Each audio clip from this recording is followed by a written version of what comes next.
বাহিনীর প্রসঙ্গে এবং শেখ হাসিনা পালিয়ে যাবার পরে সদরে যারা সেনাপ্রধানের সঙ্গে বৈঠকে ছিলেন আপনি তার মধ্যে ছিলেন এবং আমরা তখন সেনাপ্রধানের কণ্ঠে যেটা বোঝার চেষ্টা করেছি যে তিনি তখন অত্যন্ত গুরুত্ব দিয়েও আপনার কথা একাধিকবার বলেছেন। আমি একটু বুঝতে চাই যে তাদের মাইন্ডসেট তখন কেমন মনে হয়েছিল। আজকে সেনাবাহিনী সেনাপ্রধানকে নিয়ে প্রায় নিয়মিত অনেক ধরনের কথাবার্তা, এমনকি সরকারের সঙ্গে সংশ্লিষ্টরা অনেক কথা বলছেন।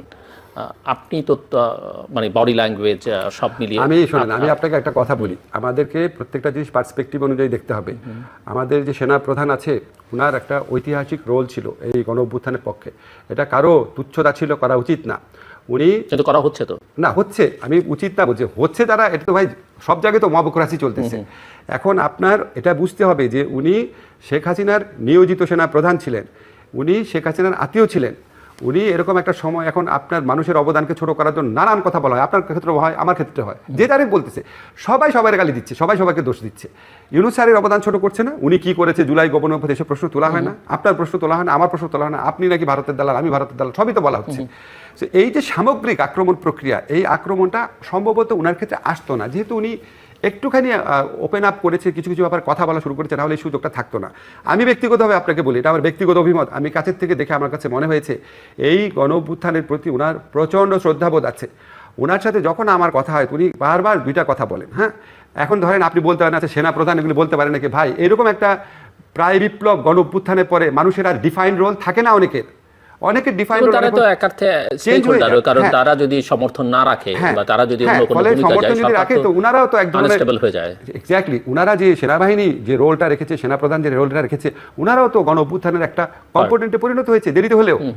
ফলে উনার সাথে যখন আমার ব্যক্তিগতভাবে বিভিন্ন সময় দেখা টাকা হতো, প্রথম দিকে বেশি দেখা হতো বিভিন্ন প্রোগ্রামে, উনাকে দেখতাম উনার দুইটা ব্যাপারে খুব আকাঙ্ক্ষা আছে। একটা হচ্ছে কিছু সংস্কার যেন করা হয় দেশে, আরেকটা হচ্ছে যে আমাদের একটু মানে দেশ আনস্টেবল যেন না হয়ে পড়ে, তাড়াতাড়ি করে ইলেকশন প্রসেস আসার জন্য। আমার কাছে মনে হয়েছে ওনার সবসময় আশঙ্কা থাকে কি, ইলেকশন যত দেরি হবে তত দেশের মধ্যে বিভিন্ন ধরনের চক্রান্ত ষড়যন্ত্র হতে পারে।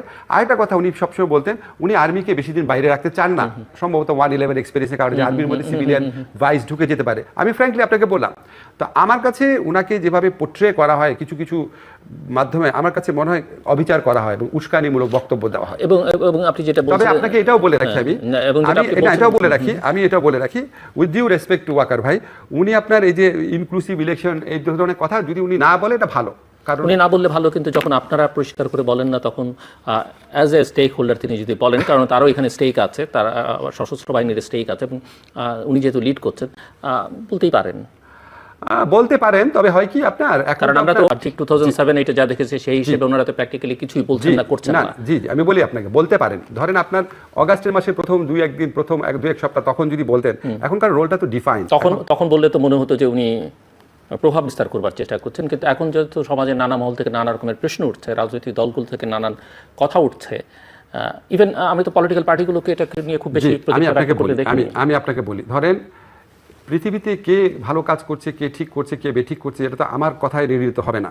আপনার বক্তব্য সঠিক হতে পারে, কিন্তু আমার মতে মানে দেশে যেই পরিমাণ সেন্সিটিভিটি তৈরি হয়েছে আওয়ামী লীগের সম্পর্কে, আওয়ামী লীগের সভানেত্রী লেথাল ওয়েপন ইউজ করার জন্য আদেশ দিচ্ছেন, এই করছেন সেই করছেন। আওয়ামী লীগের সকল পর্যায়ের নেতৃবৃন্দ, সবচেয়ে ভালো নেত্রী যেটা দেখেন সেটার পিছনেও সেও একটা না একটা কুৎসিত নির্বাচনে ইলেক্টেড লোক। তো এরকম পরিস্থিতিতে এটা নিয়ে মানুষের মধ্যে প্রচণ্ড সেন্সিটিভিটি কাজ করে। ধরেন আপনাকে আমি ফ্র্যাঙ্কলি বলি, আমি ফ্র্যাঙ্কলি বিশ্বাস করি, ভুলে যান আমি উপদেষ্টা, আমি মানুষ হিসেবে বিশ্বাস করি, আওয়ামী লীগকে আবার যদি নির্বাচনের সুযোগ দেওয়া হয়, আওয়ামী লীগ দেশকে আবার দোজক বানানোর চেষ্টা করবে।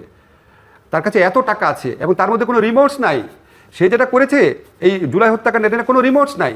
তো যার রিমোর্স নাই এবং যার কাছে এত টাকা আছে, যার কমপক্ষে 15-20% মানুষ যাদের অন্ধ সাপোর্টার, তারা দেশকে আবার মানে দোজক বানায় ফেলার মতো, সেই সিদ্ধান্ত কে নেবে? না, সেই সিদ্ধান্ত কে নিবে? এটা নিবে পলিটিক্যাল, আমি আপনাকে বলি, সেই সিদ্ধান্ত পলিটিক্যাল পার্টি নিবে, সেই সিদ্ধান্ত বিচারিক প্রক্রিয়া আসতে পারে, সেই সিদ্ধান্ত নির্বাচন কমিশন নিতে পারে। আমি ব্যক্তিগতভাবে মনে করি এই বিষয়টা নিয়ে আর্মি চিফ আপনার যদি কথা না বলেন ভালো হয়, বুঝছেন?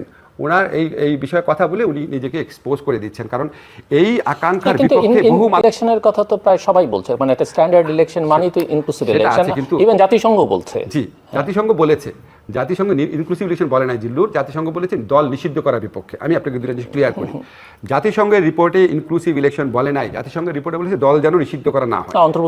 অন্তর্ভুক্তিমূলক ইলেকশন, ইনক্লুসিভ ইলেকশনের কথা বলা হচ্ছে। মানে ফ্যাক্ট ফাইন্ডিং রিপোর্টে না অন্য এমনিতে আমি ফ্যাক্ট ফাইন্ডিং রিপোর্টে আপনাকে বলি, ফ্যাক্ট ফাইন্ডিং রিপোর্টে বলছে দলকে নিষিদ্ধ না করার জিনিসটা বলি। দেখেন, আওয়ামী লীগ কিন্তু জামাতের নিবন্ধন বাতিল করেছিল, নির্বাচনে অংশগ্রহণ করতে পারে নাই। আওয়ামী লীগ কিন্তু জামাতকে নিষিদ্ধ করেছে জুলাই মাসে শেষ দিকে। নিবন্ধন বাতিল ডিফারেন্ট, আলাদা জিনিস। অফকোর্স নিষিদ্ধকরণ করা, একটা দলকে নিষিদ্ধ করা উচিত কি উচিত না, এটা নিয়ে সমাজে ভিন্ন মত থাকতে পারে, কিন্তু আওয়ামী লীগকে ঠিক এখনই আবার ইলেকশনে অংশগ্রহণ করতে দেওয়া, ইনক্লুসিভ ইলেকশন, সেটা নিয়ে কিন্তু মানুষের প্রচণ্ড আপত্তি আছে। এখন সমস্যাটা হচ্ছে কি জিল্লুর, ধরেন মেজরিটি মানুষের আপত্তি আছে। এখন আপনি যদি বলেন তাহলে আপনাকে অ্যাকসেপ্ট করে নিতে হবে, এটা বলার কারণে আপনার সমালোচনা আসবে। এখন আপনি এটা বলতে পারেন, কেন আপনি সমালোচনা নিলে সমস্যা নেই, আপনি একটা স্বাধীন পেশার মানুষ, কিন্তু একটা বাহিনী চিফ বিভিন্নভাবে সমালোচকরা ইনভাইট করেন, তাহলে এটা দেশের জন্য ভালো না। কাজে এইসব ব্যাপারে এটা এই পয়েন্টে বিশেষ করে আমি মনে করি, মানে আমার ব্যক্তিগত অভিমত, আই মে বি রং, মানে এমন হতে পারে, আমরা তো আর জানি না যে উনি হয়তো ওনার মেসেজটা আপনাদেরকে বলতে আমি সরকারকে কনভে করেছে, বাট সরকারের রেসপন্স পাননি, সো ওনার কাছে মনে হয়েছে যে বলা প্রয়োজন। আমি একটু গোড়ায় যাই, যেখান থেকে আমরা আলোচনাটা শুরু করেছিলাম, ওই যে সরকারটা যেভাবে গঠিত হলো, এই সরকারে কার শেয়ার কতখানি? আমি এই সরকারে এই ছাত্রদের শেয়ার কতখানি, বিএনপির কতখানি, জামাতের কতখানি, আর্মির কতখানি, বা ইন্টারন্যাশনাল কমিউনিটির আপনার কতখানি? আমি একটু এই শেয়ারিংটা বুঝতে চাই।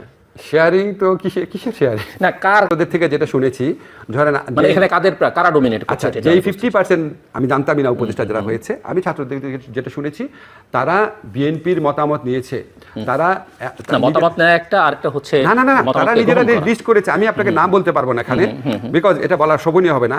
তারা যেই একজনকে চেয়েছিল বিএনপি থেকে, আবার তাদের লিস্টে যে ছিল না, ধরেন তারা বলেছিল উনি আন্দোলনকারী সময় তো আমাদের সাথে ছিল না, সেরকম একজন আবার বিএনপির কথায় আসছে, আবার এমন একজন আসছে যার সম্পর্কে আমি জানতামই না আসবে, সে জামাতের কথায় আসছে।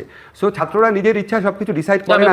সেজন্য বলছে যে কার প্রাধান্য বেশি এখানে। না, আমি আপনাকে শুধু প্রাধান্য তো আমি বলতে পারবো না আপনাকে, কিন্তু আমি আপনাকে এটা বলতে পারি, ছাত্ররা পলিটিক্যাল পার্টি যারা আছে, আন্দোলনে যারা শক্তি আছে, সবার সাথে হয়তো কথা বলা নাই, যাদের সাথে কথা বলে তারা খুবই মাইন্ড করতে পারে, কিন্তু ওইখানে এত সময়ের সীমাবদ্ধতা ছিল, এত একটা তাড়াহুড়া পরিবেশ ছিল। বাংলাদেশের ইতিহাসে কোনো কেয়ারটেকার গভর্নমেন্ট এভাবে হয় নাই জিল্লুর।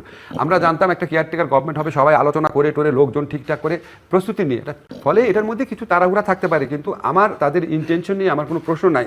তারা সিলেক্টিভলি আছে, ওর সাথে কথা বলবো না, ওর সাথে কথা বলবো না, এটা না। যেমন ধরেন আমি যেটা জানি যে আন্দোলনকারীর সময় আপনার যে ভূমিকা, আমি ছাত্রদের মুখে শুনতাম অত্যন্ত হাইলি রেসপেক্ট করে আন্দোলনকারীর সময় আপনার। এখন হয়তো আপনি সামনে আছেন উদাহরণ, হয়তো সরকার গঠনের ব্যাপারে আপনার পরামর্শ হয়তো নেয় নাই, কিন্তু ওইটা ইচ্ছা করে আমি গুরুত্বপূর্ণ আমার মতামত নিতে হবে, স্টেক হোল্ডার বলছে, আমি আপনি সামনে আছেন থেকে উদাহরণ দিচ্ছি, ওরা ডেলিভারি আছে, ওর সাথে কথা হলো, ওর সাথে কথা হলো, এটা করে নাই।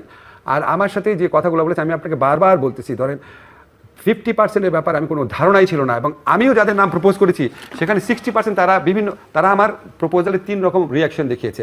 একটা বলছে স্যার এটা তো আমাদের লিস্টে অলরেডি আছে, তারপর একটা বলছে স্যার এটা একটু দেখতে হবে, আরেকটা হচ্ছে স্যার না উনি তো আমাদের সময় আন্দোলনে আমাদের সাথে 15 বছর উনি কী করেছে। সো 3 ধরনের রিয়াকশন। তো আমার কথা কীভাবে শুনেছে, ঠিক না? এখন ধরেন আমাদের একজন মহিলা উপদেষ্টা, ওনার নাম বলার সাথে সাথে ওরা বলেছে আর ওনার নাম তো আমাদের লিস্টে আছে, ওনার নাম সবার কাছ থেকে আসতেছে, রেজওয়ানার কথা, রেজওয়ানার নাম সব মহল থেকে আসছে, সেটা তো আমার কথা তো হয় নাই।